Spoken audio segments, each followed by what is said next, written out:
செந்தமிழே வாழ்க, என் தமிழர் வாழ்க. இமை பொழுதும் என் நெஞ்சில் நீங்காத மெய்ப்பொருளை வாழ்க. மாண்புமிக்க தமிழ் சான்றோர்களே, உங்கள் அனைவருக்கும் என் பணிவான வணக்கங்கள். இங்கு நான் பேச எடுத்துக்கொண்ட தலைப்பு தமிழரின் பண்பாடு என்பதாகும். அறிவில் சிறந்தோரே, பண்பாடு என்பது என்ன என வரலாற்றை கொஞ்சம் புரட்டுவோமா?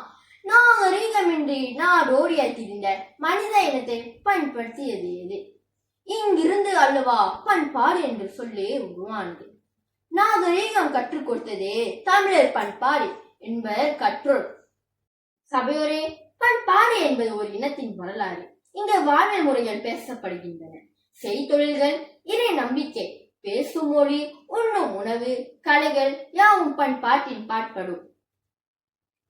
தமிழர் பண்பாட்டின் முக்கிய கூறுகளாக காதல், வீரம், கொடை, இறை நம்பிக்கை, விருந்தோம்பல் இவற்றை சொல்லி வருகிறோம்.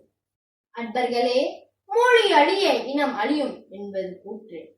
இனம் அழிந்தால் பண்பாடும் அழியும். ஆகவே நம் பண்பாட்டை மூச்சென காத்திடுவது நம் தலையாய கடமை என கூறி என் உரையை முடித்து விடைபெறுகிறேன். நன்றி, வணக்கம்.